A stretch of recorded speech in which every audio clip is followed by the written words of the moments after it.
Magandang araw po sa ating lahat. Ang pangalan ko po ay Marnel.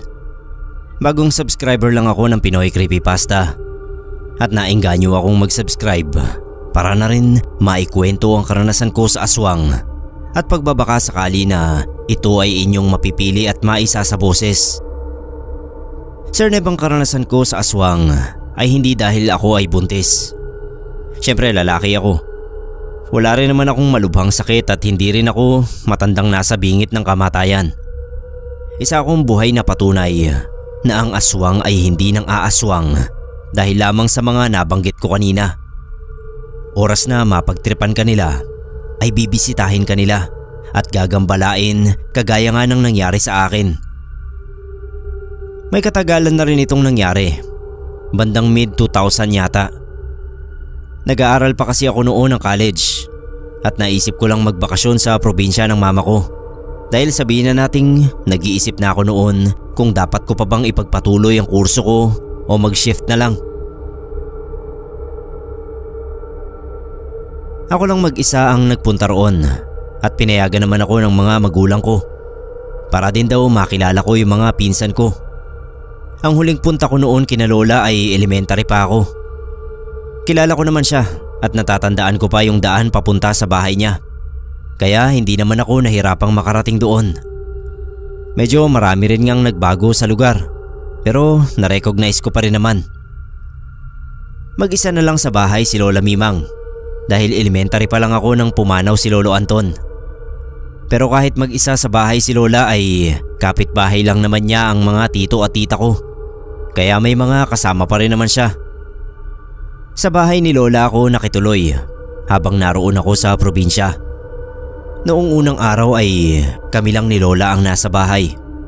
Kaya kami lang din palagi ang nagkukwentuhan.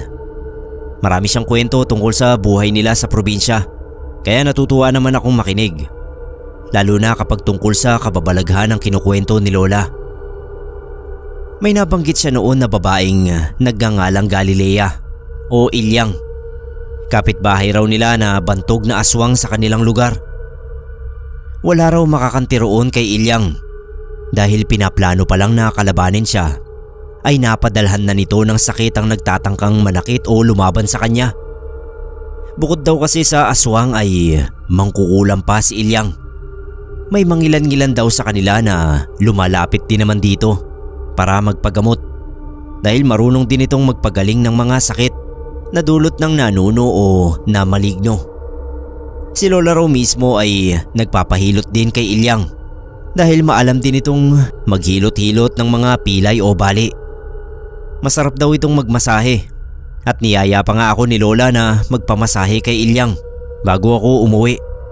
Pero umayaw ako kasi syempre natatakot ako. Matapos ba namang sabihin ni Lola Mimang na aswang si Ilyang, biglang sasabihin na masahista rin ito. Ang pinagtaka ko lang noon kay Lola, kapag magpapakwento ako minsan sa kanya tungkol kay Ilyang, ay tumatanggi siya. Pero minsan ay kusa siyang nagkukwento. Tinanong ko siya kung bakit may mga ganoon. Kasi sabi niya ay hindi raw siya pwedeng magkwento dahil baka marinig siya ni Ilyang. Akala ko ang ibig niyang sabihin ay nasa labas ng bahay niya si Ilyang. Kaya napapasilip ako sa bintana. Pero hindi pala yun ang ibig sabihin ni Lola. Ayon sa kanya, may mga araw daw na malakas ang pandinig ng mga aswang na gaya ni Ilyang. Tuwing Martes at Biyernes daw yon. Timing naman daw ako sa mga araw na yon kung magpakwento, kaya tumatanggi si Lola. Baka raw bisitahin kami ni Ilyang kapag narinig nito na pinag-uusapan namin siya. At mahirap daw humanap ng albularyo na makapagpapatigil dito. Lalo pa nga at kapitbahay nila ito. Lalo akong tinubuan ng takot noon kay Ilyang. Pero totoo nga yata na makulit ang mga taong dalawa ang puyo. Dalawa kasi yung puyo ko. At kahit na nasabi na nga ni Lola na huwag mag-usap tungkol kay Ilyang tuwing Martes at Biyernes, ay nangulit pa rin ako sa mga pinsan ko. Hindi ko alam kung nakalimutan ko na ba ang sinabi ni Lola o sadyang ayun nga, makulit ako. Pero gaya ni Lola ay ayaw rin nilang magkwento tuwing ganoong araw at sinasaway ako na huwag banggitin ang pangalan niya. Kahit mga pinsan ko ay natatakot din sa kanya. Nagkwento rin naman nga yung mga pinsan ko tungkol kay Ilyang. Pero syempre tuwing ibang araw, may naikwento ang pinsan kong si Sheena na isa sa pamilya ng kaklase niya ay may karanasan kay Ilyang. Hindi naman daw ang kaklase niya ang inaswang, pero makapagpapatunay ang mga ito na aswang talaga si Ilyang. Minsan daw kasing papasok sa trabaho ay nasa lubong ng tatay ng classmate niya si Ilyang isang madaling araw. Kilala nga raw ito sa kanilang lugar. Medyo loko yung tatay ng classmate ni Sheena. At ang sabi raw kay Ilyang ay, "Pabahagi naman ang nakuha mo kagabi." Hindi raw ito pinansin ni Ilyang. Pero noong umuwi na ang tatay ng classmate niya kinahapunan, ay nagsumbong ang misis nito na nagpunta raw si Ilyang sa kanilang bahay at may pinaaabot na konting atay. Ang sabi pa raw ni Ilyang ay magsabi lang sila kung kulang pa. Hindi raw malaman ng may bahay kung ano ang gagawin sa bigay ni Ilyang, kaya hinayaan na lang na naroon sa may poso sa likod. Nakakapagtaka raw na hindi yun ginagalaw ng mga aso at pusa kahit na nakabalandra lang sa palanggana. Nagtanong-tanong sila sa mga kapitbahay at may nakapagsabi na lagyan daw ng kalamansi ang atay. Kapag daw kumibot-kibot yun, ay nangangahulugan na atay yon ng tao. Hindi naman daw kumibot-kibot yung atay, pero nagbutas-butas yon at may lumalabas na mga uod bago nag-amoy bulok. Nilibing nila yung atay at magmula noon kapag daw nakakasalubong ng sino man sa pamilya ng classmate ni Sheena si Ilyang ay hindi na ito pinapansin. Marami pang kwento tungkol kay Ilyang ang mga pinsan ko at si Lola. Pero itong karanasan ko na ang ibabahagi ko sa inyo. Mahigit 1 buwan din ako noon kina Lola Mimang. By that time ay nakapag-decide na ako na huwag na munang mag-enroll at magtrabaho na lang muna since booming na noon yung BPO companies dito sa Pilipinas. Plano ko noon na mag-apply sa call center at bahala na kung ano ang susunod kong hakbang. Noong palabas pa lang ako ng bayan nila Lola para makasakay ng bus, ay may nakita akong pagkaganda-gandang babae habang nakasakay ako ng tricycle. As in, sobrang ganda. Pagkaputi-puti at ala Kim Domingo sa kaputian. Tapos itim na itim yung buhok niya na bagsak. Hindi maganda yung buhok noong babae. Buhaghag siya at parang may mga patay na buhok. Pero dahil mahaba nga, parang bagsak na bagsak yon. Lagpas yata sa puwetan niya yung buhok niya. Naglalakad lang siya sa gilid ng kalsada. May dalang basket at nakasuot ng lumang brown na bestida na hanggang ibaba ng tuhod ang haba. Habol talaga yung tingin ko doon sa babae at nginitian niya ako, kaya nakipagngitian din ako sa kanya. Hanggang sa hindi ko na siya nakikita. Medyo disappointed ako noon kasi sa tagal ko roon kina Lola ay hindi ko nakilala yung babae na yon. Tapos eto na. Noong pasakay na ako ng bus ay kamuntik na akong mapahampas sa hagdan dahil biglang umikot ang paningin ko. Umisteady lang ako ng konti tapos aakyat na sana ako. Kaso bigla akong nakaramdam na masusuka ako kaya nagmamadali akong tumakbo sa CR ng terminal.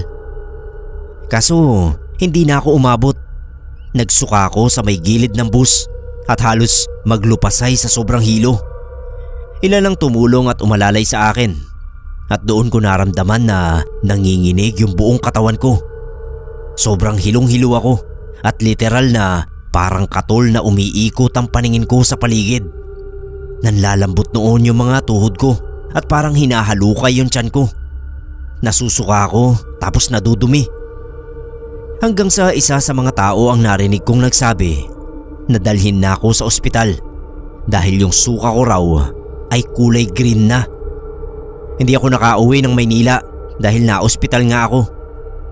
Sa ospital ay nagsusuka pa rin ako at nagdudumi. Awang-awa ako sa sarili ko dahil sa banyo na lang ako natenga. Nung makainom ako ng gamot ay medyo umayos yung pakiramdam ko Dumating noon sina lola at dalawa kong tito para magbantay sa akin. Pero isang tito ko lang ang naiwan noong gumabi na. Sabi ni tito ay malakas siyang magpuyat kaya umasa talaga ako na may makakakwentuhan ako. Kaso bigla ba naman siyang na-knockout sa kalagitnaan ng kwentuhan namin. As in biglang pumikit at naghilik. Mabuti naka-private akong kwarto. Yun talaga ang kinuha kong kwarto kasi nahihiya akong dumumi ng dumumi kapag nasa ward. Yung pagkatulog na yon ni tito ay may naamoy akong napakalansa pero hindi ko malaman kung saan nagmumula.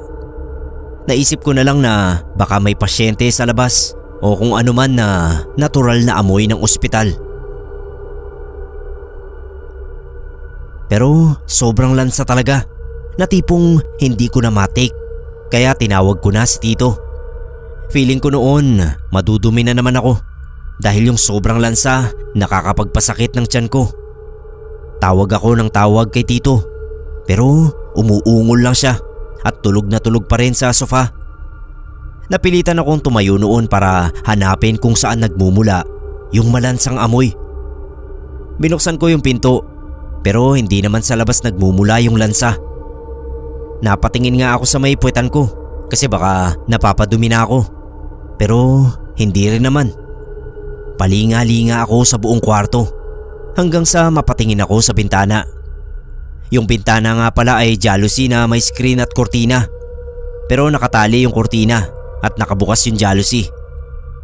Sa labas ay may pusa na kulay gray na nakakapit sa mga salamin ng jalousie. Nakalawit yung tila na parang hinihingal na aso. Kinabahan nga ako kasi baka mahulog yung pusa. Pero mas kinabahan ako dahil yung dila niya ay patulis at hindi pink na cute na kagaya ng sa mga normal na pusa. Hindi ako makagalaw habang nakatingin doon sa pusa kasi naniningkit pa yung mga mata niya at parang galit sa akin. Nagulat na lang ako nung bigla itong lumundag. Hindi ko alam kung ano nang nangyari doon sa pusa na yon. Pero nung nawala yon ay nawala rin yung malansa at nakasusulasok na amoy ng kwarto. Sa wakas din ay nagising si tito. Sinabi ko sa kanya yung tungkol sa pusa at sabi niya ay may mga pusa raw talaga sa ospital na yon dahil alaga ng mga gwardya sa labas. Binaliwala ko na lang ang tungkol doon at iniisip na baka namamalikmata lang ako sa dila ng pusang nakita ko. Kinabukasan ng tanghali ay na-discharge na rin ako dahil ayos na yung pakiramdam ko. Pinahahatid ako ni lola sa mga tiyuhin ko hanggang sa Maynila pero ako na ang hindi pumayag. Ayoko kasing makaabala dahil may mga trabaho pa rin naman sila. 8 oras din halos ang biyahe kaya talagang istorbo kung ihahatid pa ako. Inassure ko na lang sila na kaya ko naman ang sarili ko. Pero pinagbilin pa rin ako ni lola sa driver at konduktor ng bus. Nakakahiya nga. Habang sakay ng bus ay nakatulog ako at nanaginip. Meron daw isang babae na napakaputi. Pero hindi ko makita ang mukha ng kumakausap sa akin at pinipilit akong bumalik sa probinsya. Tinatanong ko raw ito kung sino siya at ano ang kailangan sa akin. Tandang-tanda ko hanggang ngayon yung sagot noong babae sa akin. Ang sabi niya ay, "Ikaw ang may kailangan sa akin. Ikaw ang hanap ng hanap sa akin." Alam kong nananaginip ako ng mga sandaling yon. Hindi ko alam kung bakit ko alam. Basta may pakiramdam akong nananaginip ako. Sabi ko raw doon sa babae ay magpakita siya sa akin kapag gising na ako para malaman ko kung sino siya at ano ang kailangan niya sa akin. Hinila-hila nito yung braso ko at pilit akong pinababalik sa probinsya. Doon na lang daw kami mag-usap. Mahirap daw akong puntahan sa bahay namin sa Maynila. Sa probinsya daw ay mabibisita niya ako kahit anong oras. Doon ko rin daw sabihin sa kanya kung bakit ko siya hinahanap. Tanggi ako ng tanggi na sumama sa babaeng yon. Lalo pa at hindi ko naman maunawaan kung ano ba yung sinasabi niya. Nakadarama rin ako ng takot dahil alam ko nga na nananaginip ako. Tapos may isang babaeng walang muka na gusto akong isama. Sa kakatanggi ko ay nagalit na yata ito at bigla akong nakita na napakalaki pala ng bibig niya. Napasigaw ako at doon na nagising. Sa gulat ko ay nasa isang kwarto na ako nang magising ako. Akala ko nananaginip pa rin ako dahil alam kong sakay ako ng bus. Paano ako mapupunta sa isang kwarto? At ang nangyari pala, yung pagkakatulog ko sa bus ay dire-diretso na hanggang sa makarating kami ng Maynila. Ginigising ako ng konduktor pero hindi raw ako natitinag sa pagtulog. Nagpatulong na siya sa driver pero wala na raw akong response. Akala raw ng mga yun ay namatay na ako pero napakalalim lang pala ng tulog ko. Dinala ako sa ospital at doon na nagpunta si mama na siyang emergency contact person ko sa ID. Hindi raw alam ng konduktor at driver kung gaano na ako katagal na natutulog sa bus. Basta magmula nang dalhin ako sa ospital hanggang noong magkamalay ako ay 5 oras pa ang nagdaan. Hindi naman ako tumagal ng 1 araw sa ospital. Inobserbahan lang kung sasakit uli yung tiyan ko o mahihilo dahil sabi ng mga doktor ay dahil sa pagdudumi at pagsusuka ko nung nagdaang araw kaya ako nawala ng malay sa bus. Hindi pa raw kasi nakakabawi ng lakas ang katawan ko tapos sumigi na ako. Pinauwi naman ako at pinayuhan na magpahinga muna sa bahay bago magpagala-gala o gumawa ng mabibigat. Dehydrated daw kasi ako at medyo mababa ang dugo ko kaya talagang nanghihina pa. Pero sa totoo lang Sir Neb ay iba ang pakiramdam ko noon sa sarili ko. Feeling ko may hindi normal at hindi yun maisasaayos ng gamot o doktor. Hindi kasi nawawala sa isip ko noon yung tungkol sa pusa na may patulis na dila sa ospital at yung babae sa panaginip ko. Feeling ko magkaugnay lang sila pero hindi ko alam kung ano ang kaugnayan. Natatakot naman ako na i-open yon kay mama pero nakwento ko sa kanila ang tungkol sa mga yon. Hindi ko lang masabi na baka connected ang mga ito. Natatakot ako lalo na sa sinabi noong babae sa panaginip ko na ako raw ay may kailangan sa kanya at ako ang naghahanap sa kanya. Naisip ko nga na baka soulmate ko yun. Baka ako siya na ang true love ko at nasa probinsya siya. Kaya lang ay paano ko naman siya magiging soulmate kung tinatakot niya ako. Ang laki ng bibig niya sa panaginip ko na siyang nakapagpagising sa akin. Pero bukod sa mga naiisip ko ay natatakot na rin ako noon sa mga nararanasan namin sa bahay. May kasambahay kami noon na si Ate Betty. Maaga siya maglaba. Sa gabi ay binababad na niya yung mga damit namin. Tapos sa umaga o madaling araw ay kukusutin niya bago ilagay sa washing machine.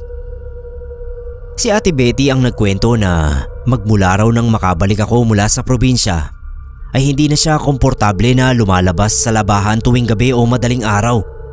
Parang may nagmamasid daw sa kanya at may naaamoy siya na napakalansa sa paligid.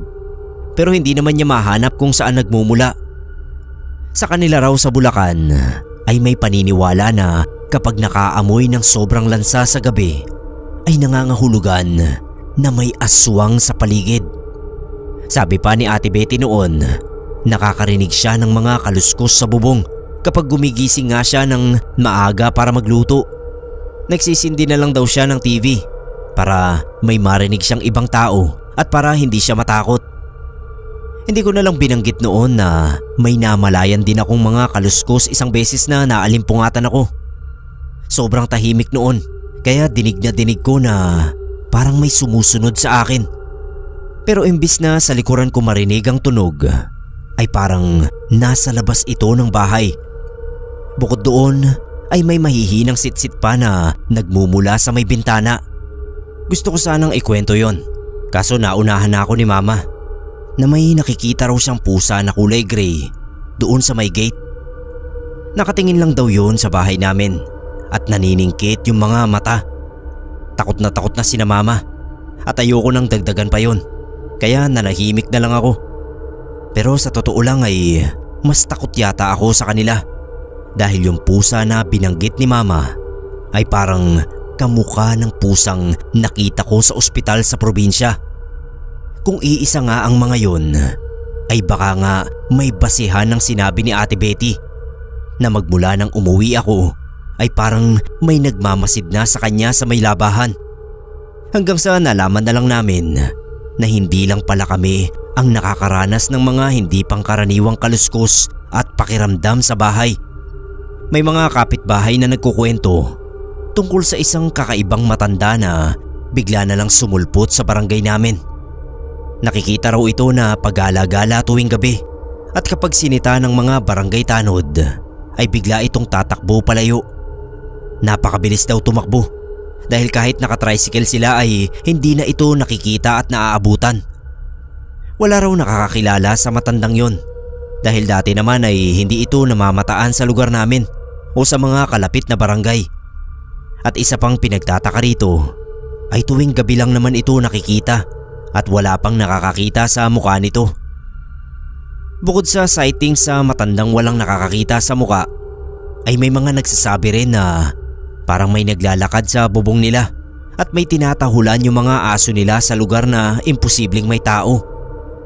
Dahil doon ay nabuo ang haka-haka na may gumagalang aswang sa barangay namin.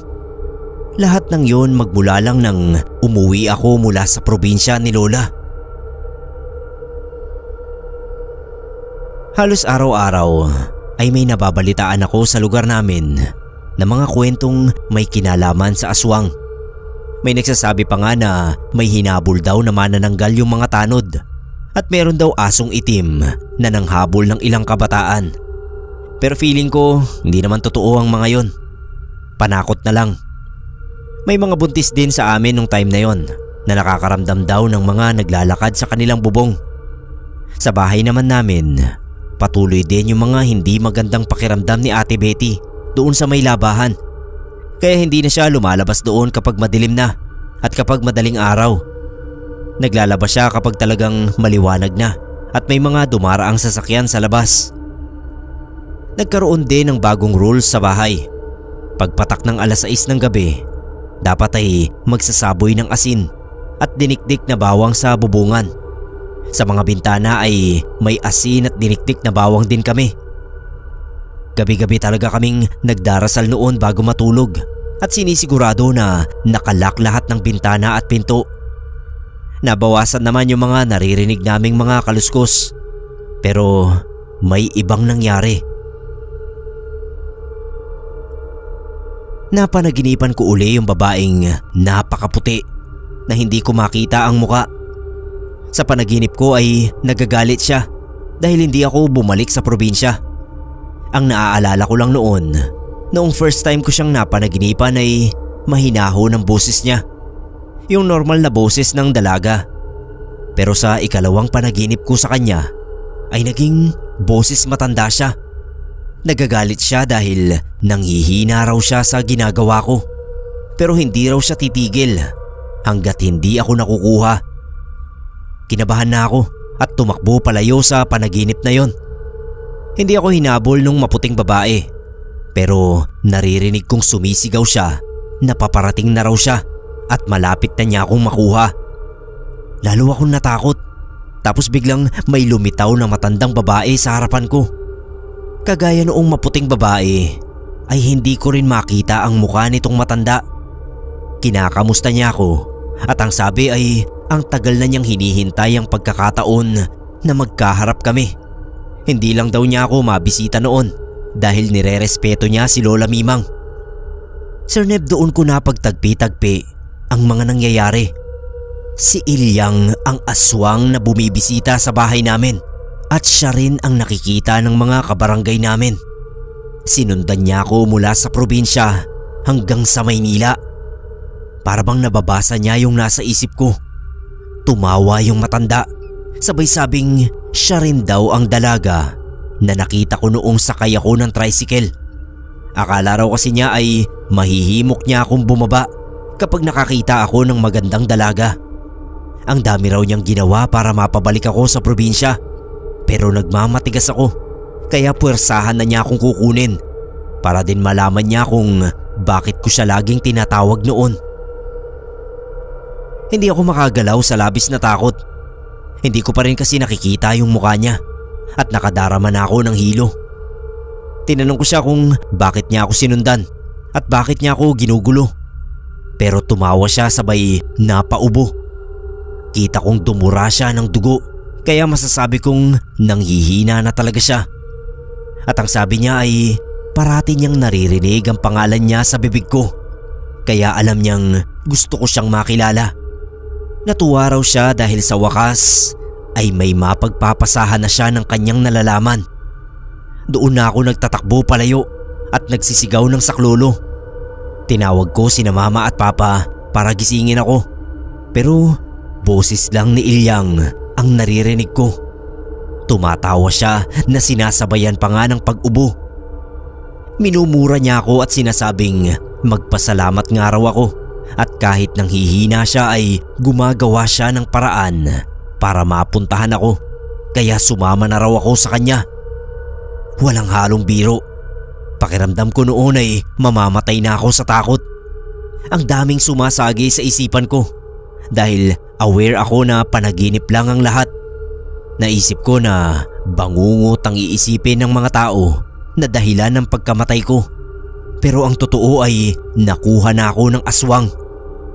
Nakakapanghina pala kapag nasa bingit ka na ng kamatayan. Wala akong magawa dahil nananaginip ako at hindi ko magising ang sarili ko. Naisip ko rin na kung ipapasa sa akin ni Ilyang ang sinasabi niyang kaalaman ay magiging aswang din ako. Siyempre ayokong maging aswang. Pero paano ko yung tatanggihan? Gayong hindi nga ako nagigising.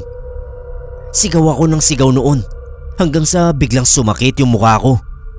Doon na ako nagising dahil sinapak na pala ako ng isang lalaki. Nakalugmok na ako sa kalsada. Madilim yung paligid at may dalawa pang lalaki na pinagbababato ang isang figurang mabilis na tumatakbo. Napahawak ako sa mukha ko at naramdaman kong dumudugo ang ilong ko. Kapitbahay pala namin ang sumapak sa mukha ko para lang magising ako. Si Lennon. Nakita raw kasi nila ako ng mga barkada niya mula dun sa terrace nila. Nahila-hila ng isang matanda at para daw akong wala sa sarili. Palinga-linga pa raw yung matanda at ang direksyong pinupuntahan nito ay paroon sa bakanteng lote na pinagtatambakan ng mga lumang gulong. Sinita raw nila yung matanda. Pero lalo itong nagmadali na mahila ako.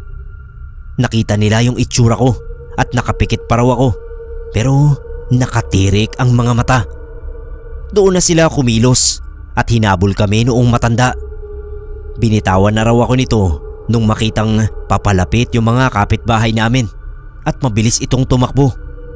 Nagulat nga raw sila dahil kuba na ito at mukhang mahina. Pero mabilis palang tumakbo. Ginigising daw nila ako pero umuungol lang ako kaya sinapak na ako na umubra naman dahil nagising nga ako. Mabuti na lang talaga at may nakakita sa amin. Napamura na lang ako nun kasi hindi ako aware na nakalabas na pala ako ng bahay namin. To think na nakakandado lahat ng mga pinto at bintana namin dahil sa takot na mapasok kami ng aswang. Tapos ako naman pala ang kusang lalabas. Dinescribe nila Lennon ang itsura noong matandang nakita nila at first time na may nakakita sa mukha nito kaya nagkaroon ng pagkakakilanlan. Since si Ilyang nga yung naisip ko na nanggugulo sa amin dito sa Maynila, tinawag namin nila mama yung mga pinsan ko sa probinsya para i-describe yung matanda na nakita nila Lennon.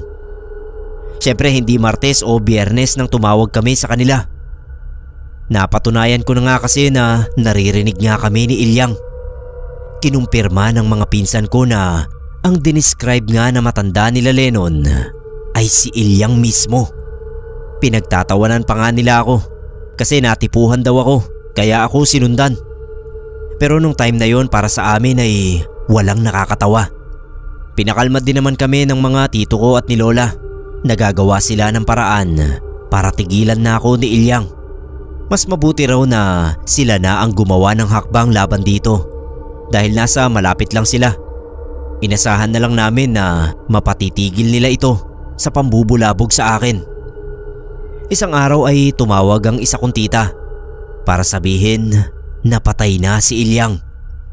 Nagulat ako kahit papano, pero naisip ko na baka nga gawa ng mga pagbisita niya sa akin ay nanghina na siya, katulad ng nakikita ko sa kanya sa panaginip. Ayon kay tita, bigla na lang daw itong nagkasakit at nanghina. Balak pa naman sana raw ni Lola Mimang na personal itong puntahan para kausapin tungkol sa akin.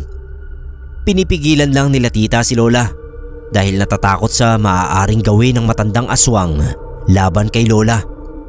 Naghahanap pa raw kasi sila ng magaling na albularyo na pwedeng gumamot sa akin. Pero ayun nga, namatay na pala si Ilyang. Ang haka-haka sa kanila ay mahigit 100 taon na si Ilyang at nangangailangan na ng mapaglilipatan ng mutya niya. Pero dahil walang mapagsalinan ay kusa na lang itong namatay, na malamang daw ay naghirap din muna. Magiging amaranhig daw ito dahil hindi na isalin sa iba ang mutya, kaya ililibing na nakadapa. Nakakatakot isipin na kaya pala todo effort siya sa pagpunta-punta sa amin ay dahil sa akin niya talaga balak isalin ang mutya niya, dahil humihina na nga siya. Laking pagsisisi ko talaga noon na nagpapakwento ako kina Lola tungkol sa kanya. Sa maling araw pa, naririnig pala talaga niya ako at naisip na interesado ako sa kanya. Nung mamatay si Ilyang ay natigil din yung mga paramdam dito sa barangay namin. Sina Lelon lang ang nakakaalam. Nakilala ko yung aswang na gumagala noon dito. At salamat na rin sa kanila dahil hindi nila pinagsabi sa iba ang tungkol doon. Feeling ko kasi ay makakagalitan ako ng mga kapitbahay namin kapag kumalat yun. At ayun nga ang karanasan ko sa aswang, Sir Neb, na sinundan ako mula sa probinsya hanggang sa Maynila. Dahil lang sa narinig niyang binabanggit ko yung pangalan niya. Tuloy ay naisip niyang sa akin ipamana ang pagiging aswang. Nakakatakot isipin na ganoon kalakas ang kanyang kapangyarihan na nagawa niyang pasukin ang panaginip ko. Magpanggap na magandang dalaga, mag-anyong pusa at mapalabas ako sa aming bahay. Mabuti na nga lang at sa sobrang tanda na niya ay nanghina na siya sa kakapabalik-balik mula Maynila hanggang probinsya.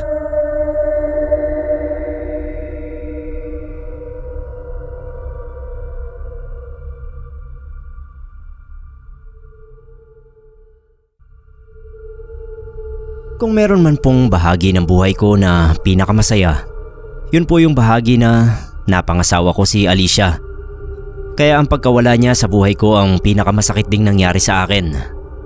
Ako si Wilmar. Nakilala ko si Alicia sa pabrikang pinagtatrabahuhan ko dati sa San Pablo, Laguna. Bagong pasok siya. Unang kita ko pa lang sa kanya nagandahan na ako. Yung tipong nasabi ko agad sa sarili ko na siya ang babaeng gusto kong pakasalan. Sa madaling salita po ay niligawan ko siya at naging kami. Yun nga lang, hindi kami nakapagpakasal. Sabi niya hindi kasi pwedeng malaman ng mga magulang niya sa probinsya na mag-aasawa na siya. Sabi ko edi ilihim na lang namin ang kasal. Pero ayaw niya talaga.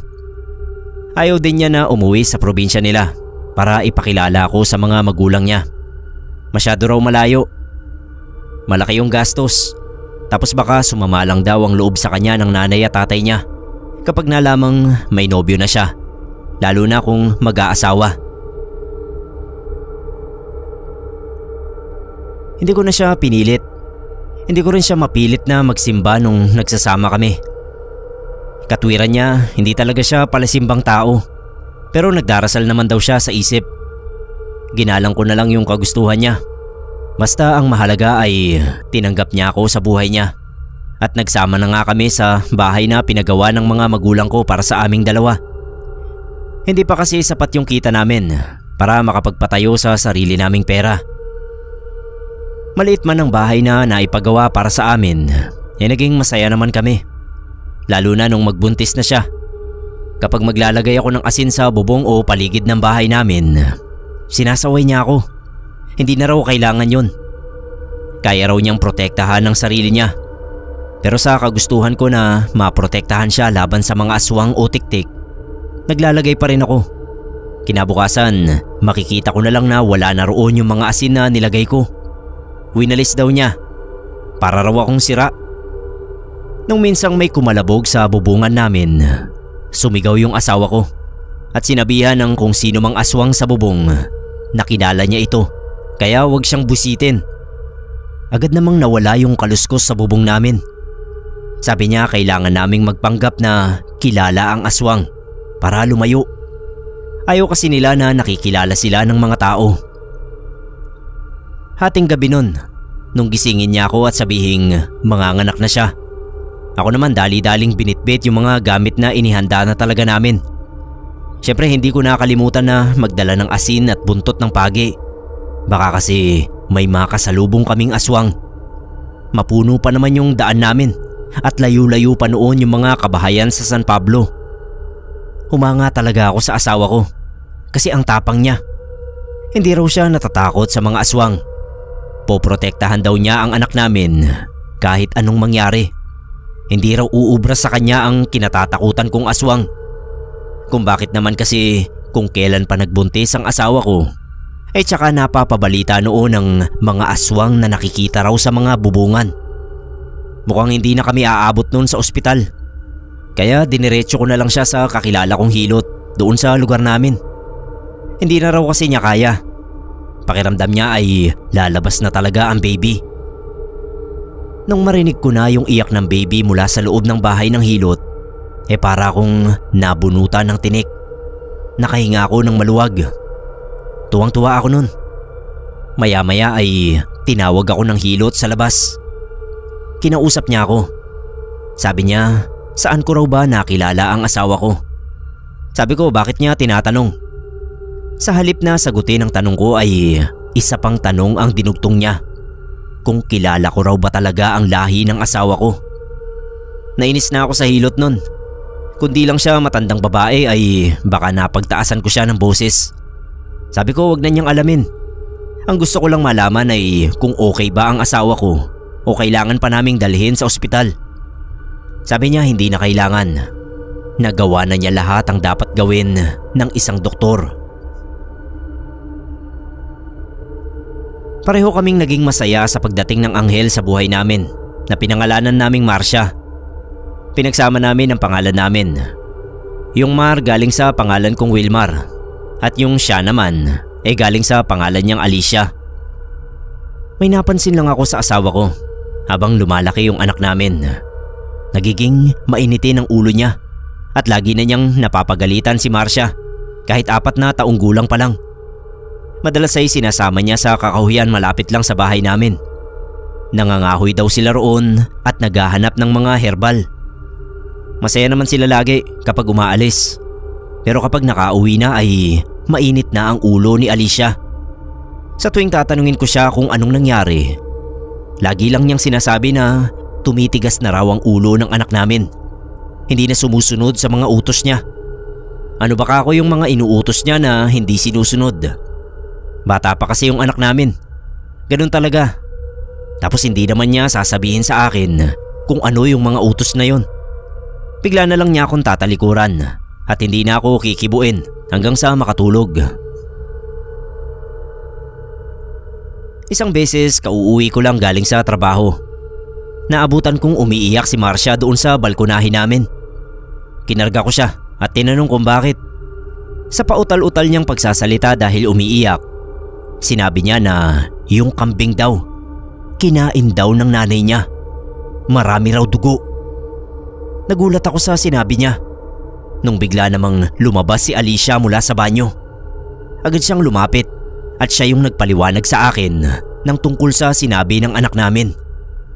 Nakakita raw sila ng patay na kambing sa kakahuyan kanina. Nilapitan daw niya. Akala ni Marcia ay kakainin niya. Chinek lang naman daw niya kung anong nangyari sa kambing. Sinabihan ko si Alicia na sa susunod ay huwag siyang lalapit sa patay na hayop. Natatakot kasi yung anak namin. Nakita ko yung makahulugang tingin ng asawa ko kay Marcia, pero hindi ko na lang pinansin. Habang tumatagal, lalo ko pang napapansin yung mga pagbabago sa ugali ni Alicia. Parang nagiging estranghero na siya sa akin. May mga kakaiba siyang kilos na hindi ko maintindihan. Tulad na lang nung isang gabi, naalimpungatan ako. Pagtingin ko sa higaan ay wala siya sa tabi ko. Tumayo ako. Paglabas ko ng silid namin, nakita ko siya sa balkonahe. Nakaupo siya sa upuan namin doon katabi yung anak namin. Napatingin ako sa oras. 12:00 na pala ng madaling araw. Anong ginagawa nila sa balkonahe? Bakit gising pa sila? Dahan-dahan akong lumapit. Hindi ko muna siya tinawag. Pinakinggan ko yung sinasabi niya sa anak namin. Pilit niyang pinapatingala sa buwan. Nung nakatingala na si Marcia, ay tinanong niya kung anong nakikita sa buwan. Nakita kong umiling yung anak ko at nagsabing wala raw siyang ibang nakikita kundi yung buwan. Tapos pinapikit niya at saka tinanong ulit kung ano naman ang nararamdaman niya habang nakapikit siya. Kung may gusto raw ba siyang gawin, kainin o ano. Dumilat yung anak ko at sinabing wala. Parang nagalit si Alicia. Tumayo siya tapos sinabihan si Marcia na pumasok na sa loob at matulog. Nagulat pa siya nung makita niya ako sa pintuan. Kung kanina pa raw ba ako roon. Sabi ko hindi naman. Tapos tinanong ko siya kung bakit nasa balkonahe pa sila ng anak namin sa ganoong oras. Ang sagot niya ay nagpapahangin lang sila. Hindi raw kasi siya makatulog. Binalaan ko si Alicia na kung may gusto siyang gawin ay siya na lang. Huwag nang idamay ang anak namin. Ang tinutukoy ko noon ay yung mga kawirduhan niya na hindi ko naman nakita sa kanya dati. Nagalit siya at sinabihan ako na hindi naman niya ipapahamak ang anak namin. Tapos tinalikuran uli niya ako. Nung mga panahon na yon ay talagang nadadalas na ang hindi namin pagkakaunawaan. Nung mga sumunod na araw ay kapansin-pansin yung pagiging tahimik niya. Parang laging malalim ang iniisip. Nilapitan ko siya at tinabihan sa upuan. Tinanong ko kung meron ba siyang problema na hindi sinasabi sa akin. Umiling siya. Sa mga sandaling yun, gusto kong iparamdam sa kanya na mag-asawa kami at palagi lang akong nasa tabi niya para tulungan siya. Hindi dapat kami naglilihiman. Tumingin siya sa akin. Akala ko naman ikakatuwa niya yung sinabi ko. Pero sa halip, binulyawan niya pa ako. Wala naman daw siyang problema at wala siyang inililihim. Tapos ayun na, tinalikuran uli ako. Naging gawin na niya yung pagtalikod sa akin sa tuwing maiinis siya. Nagbago na talaga siya. Parang hindi na siya yung Alicia na minahal ko. Hindi na siya katulad ng dati. Nag-iisip na nga ako noon na hindi kaya kapag nasa trabaho ako ay umaalis din siya. Baka naman nakahanap na siya ng iba, kaya nag-iba na yung pakikitungo niya sa akin. Isang gabi naman ay bumawi sa akin si Alicia. Habang nakatalikod ako ng higa sa kanya ay niyakap niya ako at humingi ng sorry. Hindi rin daw niya maintindihan ang sarili niya. Nagkaayos na kami nung gabing yon. Pero isang araw ay may ginawa na naman siya na naging palaisipan sa akin. Napaaga ako ng uwi galing sa trabaho kasi sumama yung pakiramdam ko. Naabutan ko siyang nagre-ritual sa loob ng bahay namin. May hawak siyang isang maliit na bagay na kulay itim. Mukhang kapirasong uling yon. Pero hindi ako sigurado kung uling nga yon. Tapos may abo sa pinggan at kandilang itim na may sindi. Nakapikit siya habang bumibigkas ng mga salitang noon ko lang narinig mula sa kanya. Yung anak naming si Marcia ay sumigaw ng tatay nung makita ako kaya napadilat din si Alicia. Halata sa mukha ang pagkabigla nung makita ako. Nagmamadali niyang niligpit yung mga gamit. Nilagay sa isang kahon na kahoy na noon ko lang din nakita. Tinanong ko siya kung anong ibig sabihin nun. Paliwanag niya, sinusubukan lang niya ang natutunan niya dati sa lola niya. Paraan daw yun para mawala ang lagnat ng bata. Mainit daw kasi kanina si Marcia. Sinubukan lang niya kung gagaling sa paraang yun. Hindi ako kumbinsido sa sinabi niya. Sinalat ko yung noo ng anak ko. Mukhang okay na okay naman siya. Umaliwalas ang mukha ni Alicia at sabi siguro raw ay umepekto ang ginawa niyang ritual. Hindi pa rin niya ako nakumbinsi sa sinabi niya. Sinabihan ko siya na sa susunod ay bilhan niya ng gamot ang anak niya kung mahipo niyang mainit o nilalagnat. Mas mapapanatag ako ron kesa tipirin niya at daanin sa ritual-ritual. Sapat pa naman kako ang perang kinikita ko para sa kanila. Hindi niya kailangang magtipid. Biglang nagbago yung mukha ni Alicia. Yung tipong balak na naman niya akong talikuran. Pero sa pagkakataong yun ay inunahan ko na. Siya naman ang tinalikuran ko. Pumasok ako sa silid namin kasama si Marcia. Yun ang unang beses na nakita ko siyang nagre-ritual sa bahay namin. Hindi ko akalain na masusundan pa yun. Isang gabi nagising ako sa alulungan ng mga aso. Wala na naman si Alicia sa tabi ko. Sinilip ko si Marcia sa higaan niya. Tulog na. Wala sa loob ng bahay ang asawa ko kaya lumabas ako. Paglabas ko, doon ko siya nahanap sa likod ng bahay namin. Doon niya ginagawa ang isa na namang ritual.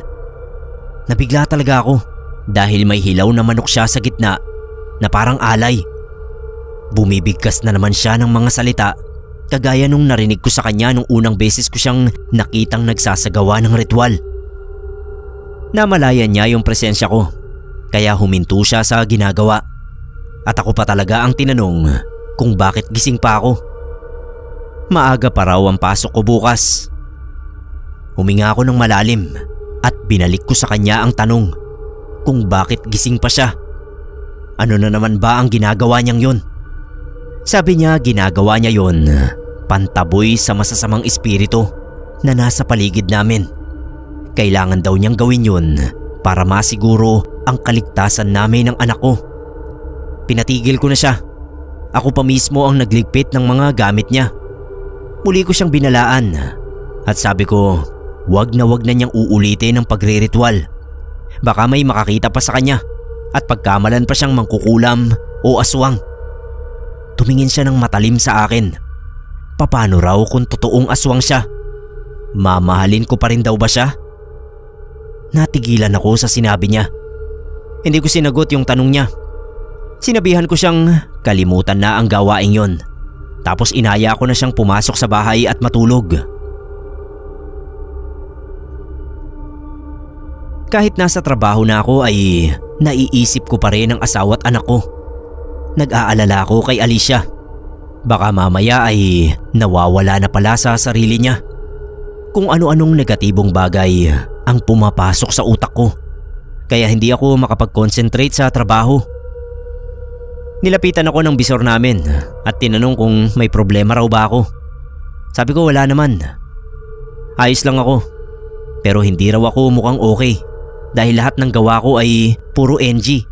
Ibig sabihin po ng NG ay no good. Pinauwi ako. Pahinga muna raw ako. Nung pauwi na ako ay nakita ko si Alicia. Akay yung anak namin.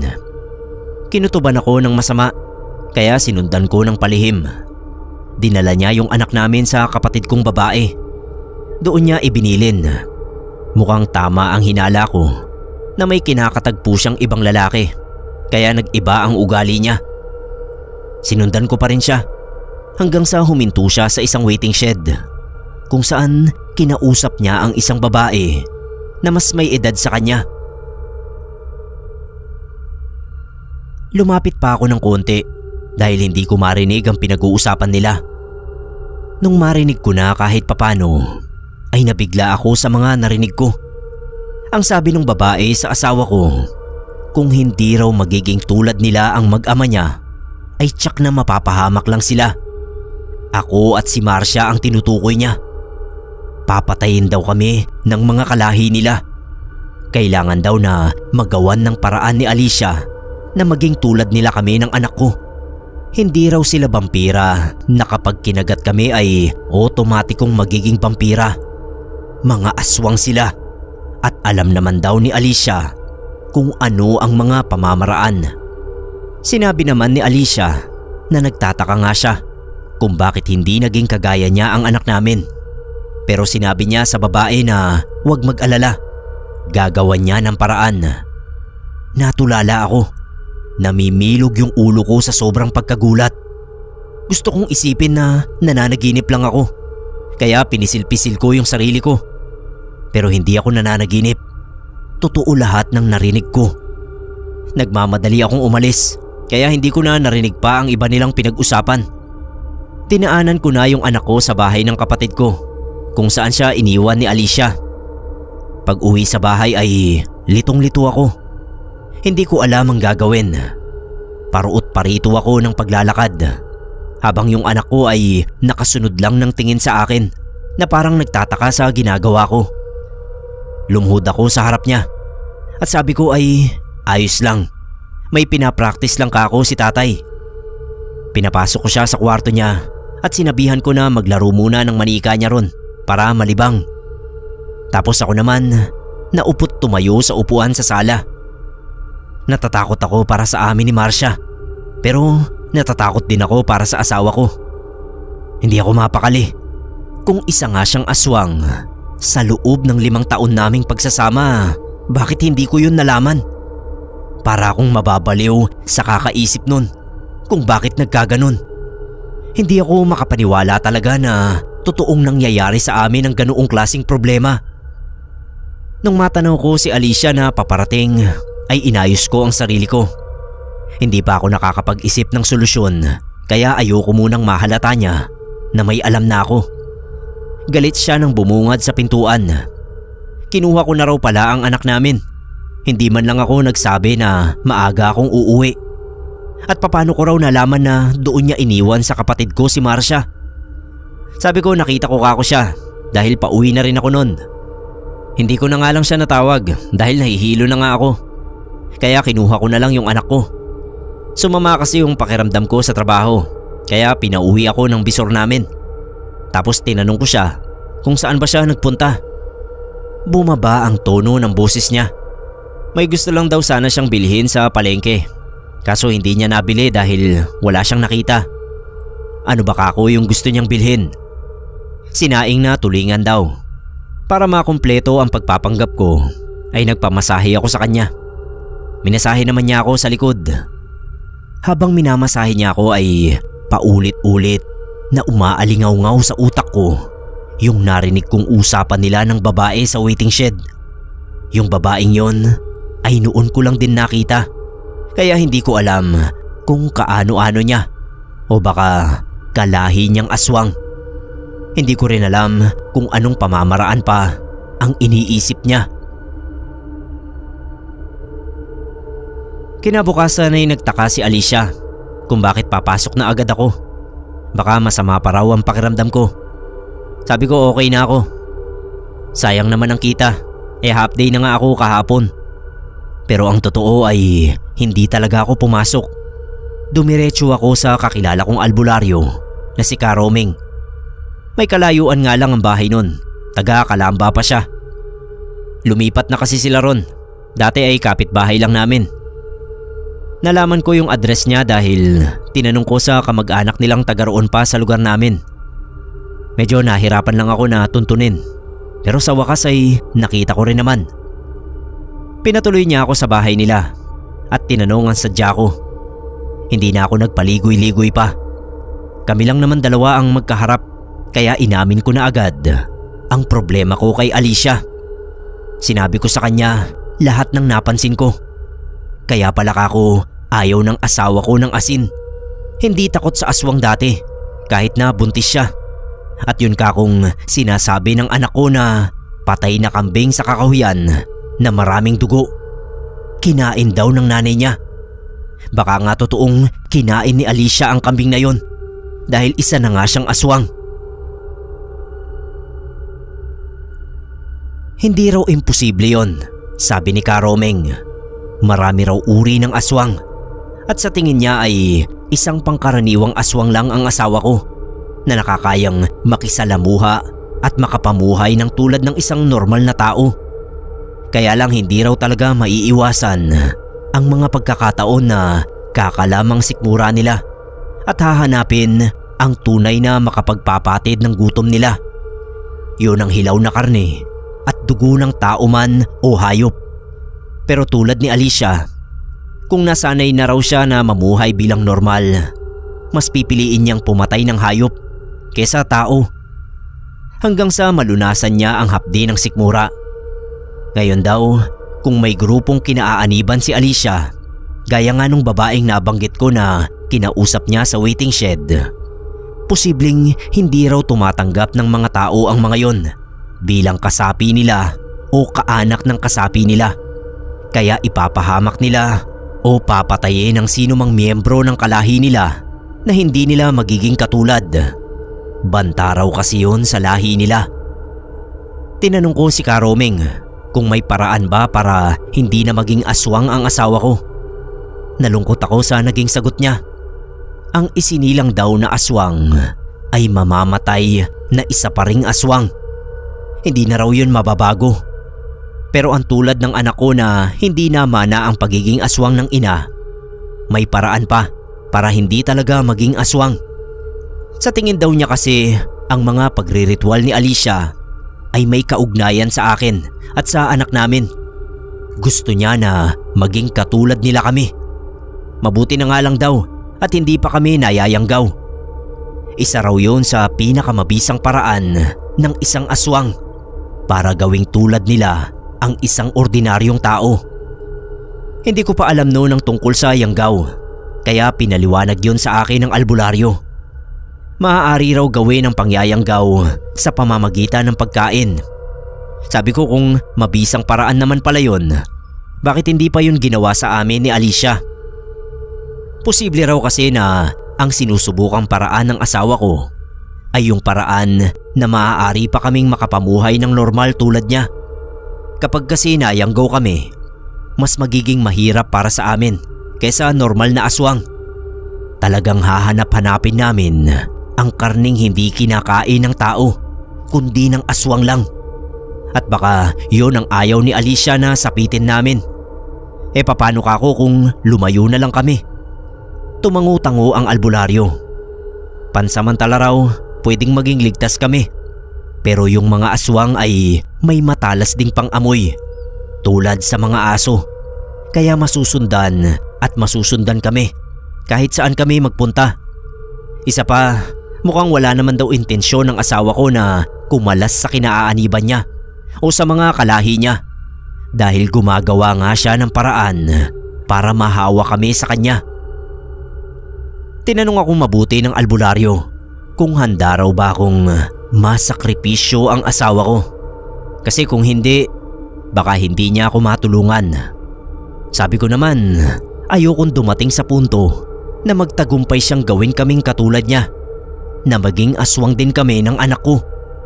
Kung ganun daw ay ihanda ko na raw ang sarili ko.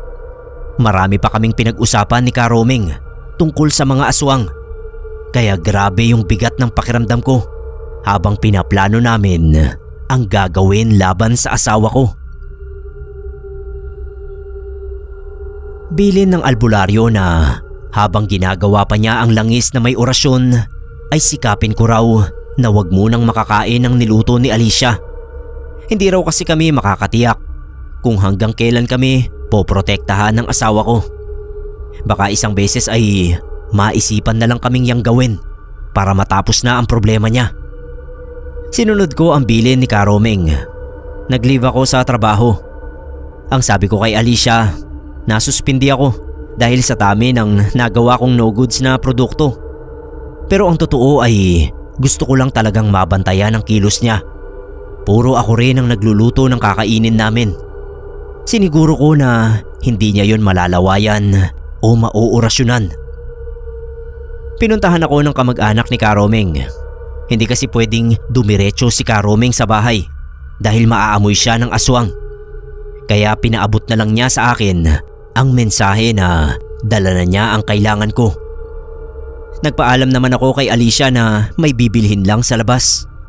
At doon ko na nga kinuha kay Karomeng na naghihintay lang sa bahay ng kamag-anak niya ang bote ng langis.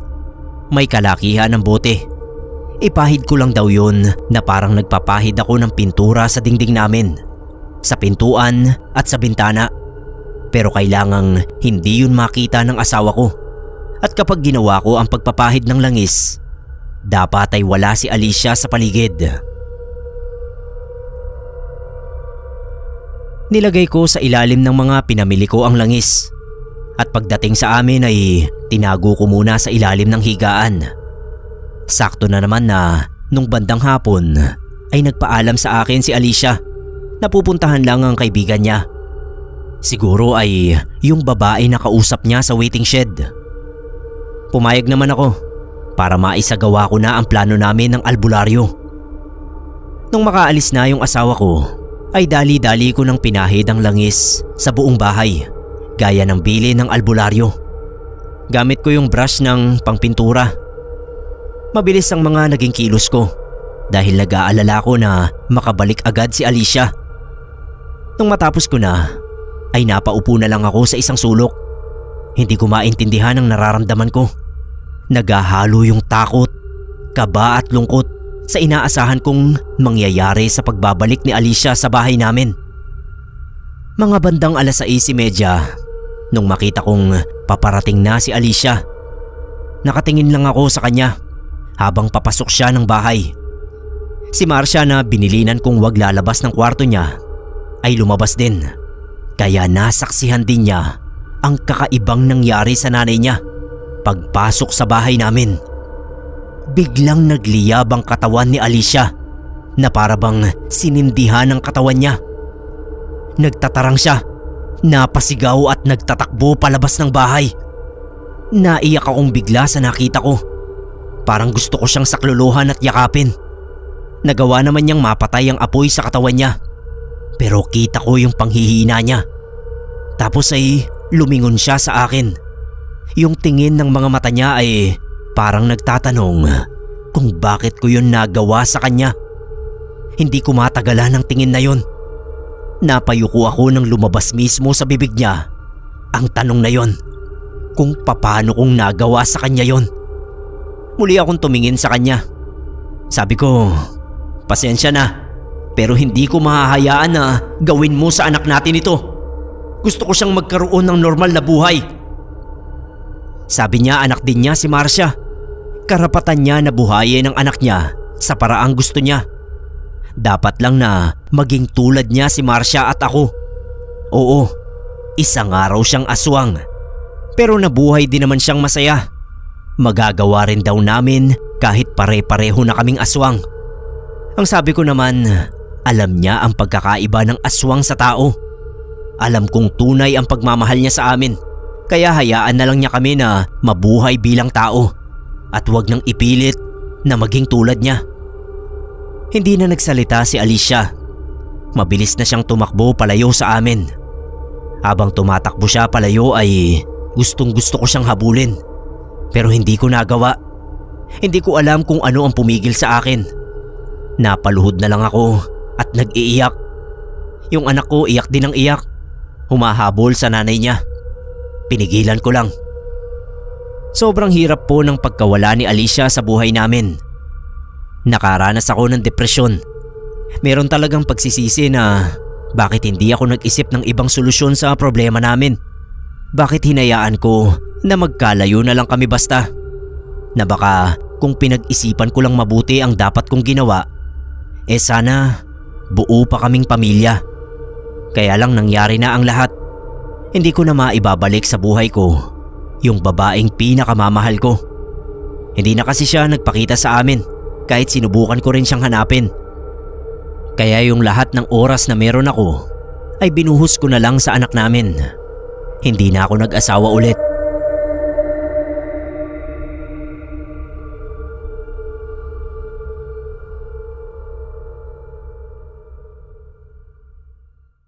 Mga kapasta, maraming salamat po sa mga nakinig. Pakilike naman po ang ating video at subscribe na po yung mga hindi pa nakasubscribe.